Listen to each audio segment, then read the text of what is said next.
Hello and Assalamu alaikum. Ultrascan Diagnostics here.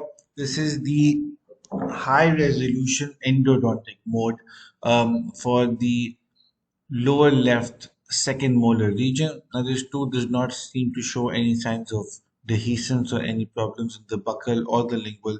This is the buccal aspect, this is the lingual aspect. So, we don't see any problems here. This does not have a crown restoration over it. We do see a cavity on the distal aspect of the tooth, which is also very close to the gingival margin.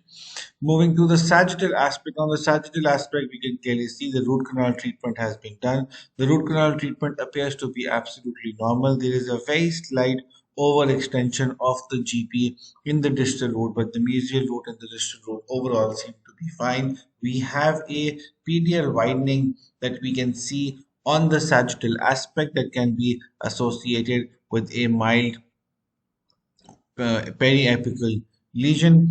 On the on the proximal view or on the coronal section, we can see that the tooth appears to be the root canal. This is the mesial root. The root canal appears to be very normal. Two canals perfectly joining at the apex. There's no overextension of the GP.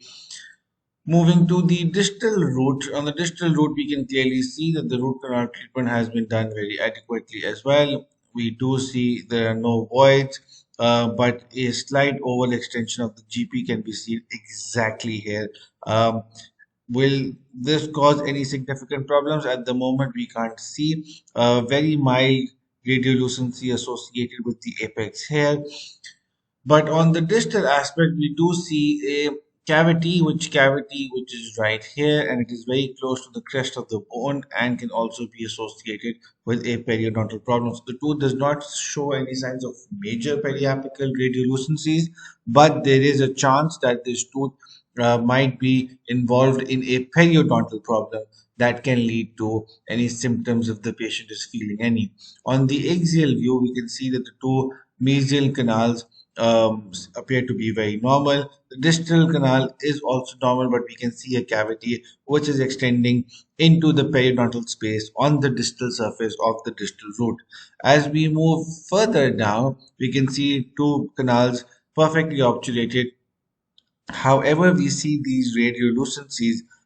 This could be a radiographic artifact, or there could be, in fact, just strip perforation, especially on the distal aspect of the mesiolingual root or of the mesiolingual canal. So, this is something that needs to be investigated. Otherwise, the CBCT appears to be very normal. If there are any further questions regarding this case, because this is something that we are very concerned about, that there is this radiolucency that we can see. It could be over instrumentation or it could be anatomical variations. We would love to hear the symptoms that the patient is feeling so we can correlate them with the radiographic assessment that we have made. So, if you have any further questions regarding this case, please feel free to reach to our team. Thank you very much.